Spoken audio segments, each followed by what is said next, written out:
घर की बनी हुई रबड़ी किसे नहीं पसंद आती है। और खुरचन वाली रबड़ी तो खाने में बहुत ही ज़्यादा टेस्टी लगती है। तो चलिए आज इसे ही बनाना शुरू करते हैं। लेकिन उससे पहले हमेशा की तरह आपसे एक रिक्वेस्ट है कि अगर अभी तक आपने मेरे चैनल को सब्सक्राइब नहीं किया है तो प्लीज़ आप इसे सब्सक्राइब कर दीजिए और बाजू के बेल आइकन को दबाना बिल्कुल भी मत भूलिएगा, जिससे मेरी आने वाली वीडियो की नोटिफिकेशन आपको मिलती रहे।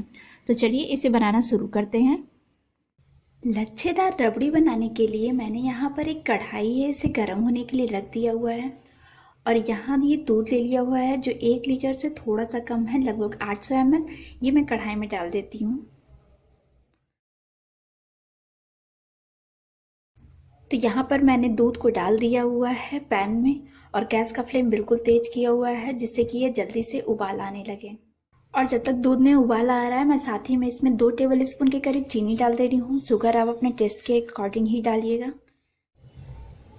तो फ्रेंड्स यहाँ पर देख सकते हैं दूध में उबाल आना शुरू हो गया है।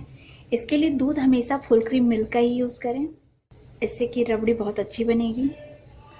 तब दूध के ऊपर मलाई का लेयर जमने लगा हुआ है, ये देख सकते हैं। जब उबाल आने लगती है तो मलाई का लेयर जमने लगता है।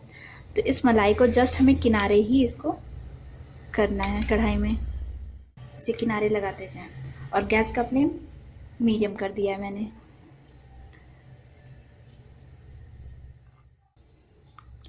इस प्रोसेस को हमें हमेशा करते रहना है। जैसे जैसे मलाई जमे हमें इसे साइड में लगाते रहना है, तब तक जब तक कि दूध पूरी तरीके से रिड्यूस होकर लगभग 1/4 ना हो जाए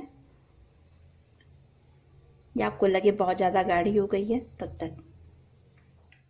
तो यहाँ पर देखिए दूध में फिर से मलाई जमने लगा है। फिर मैं इस मलाई को किनारे कर देती हूँ। यहाँ पर आप देख सकते हैं दूध को मैंने खौला खौला के आधा कर दिया हुआ है, लेकिन अभी मुझे इसे और पकाना है क्योंकि अभी ये गाढ़ी नहीं हुई है। ये देख सकते हैं बहुत ही पतली है।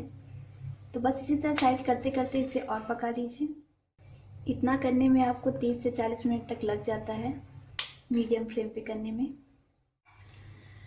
तो फ्रेंड्स यहाँ पर देख सकते हैं ये दूध लगभग रिड्यूस हो गया है, अब बहुत ही गाढ़ा लेयर हो गया है। तो बस अब मुझे इस स्टेज पे गैस को बंद करना है। तो यहाँ पर मैंने 2-3 इलायची का पाउडर बना लिया हुआ है, ये भी इसमें डाल देती हूँ, जिससे कि इसमें इलायची का थोड़ा सा फ्लेवर बन जाए। और अब मैं बस गैस को ऑफ कर देती हूँ। अभी ये साइड्स में नहीं निकालूंगी, जब थोड़ा सा ठंडा होगा तब मैं निकालूंगी। तब तक मैं इसे थोड़ा सा ठंडा होने के लिए रहने देती हूँ। तो फ्रेंड्स यहाँ पर पैन ठंडी हो गई है और अब बस इसे खुरुच के निकालना है। तो यही जो खुरुच के निकालेंगे यही आपकी खुरचन वाली रबड़ी हो जाएगी। तो बस आप इसका लेयर निकालते जाएं। ये देखिए। तो फ्रेंड्स यहाँ पर ये देख सकते हैं मैंने सभी को साइड से निकाल लिया हुआ है और ये बहुत अच्छा तैयार हुआ है। तो अब मैं इसे एक सर्विंग डिश पे निकाल लेती हूँ। तो फ्रेंड्स जैसा कि आप देख सकते हैं यहाँ पर बहुत ही डिलीशियस रबड़ी बनके तैयार हो गया है। इसे देख कर मेरे मुंह में खुद पानी आ रहा है। और यहाँ गार्निशिंग के लिए मैं थोड़ा सा इसमें पिस्ता डाल दे रही हूँ। रबड़ी में अंदर कोई भी मैंने ड्राई फ्रूट नहीं डाला है, ये आपने देखा होगा, क्योंकि रबड़ी में ड्राई फ्रूट नहीं पड़ती है। तो बस गार्निशिंग के लिए मैं थोड़े से पिस्ता डाल दे रही हूँ। तो आप इसे ट्राई करना बिल्कुल भी मत भूलिएगा। और हमेशा की तरह रेसिपी पसंद आने पर प्लीज़ वीडियो को लाइक शेयर और सब्सक्राइब जरूर कीजिएगा। Thank you.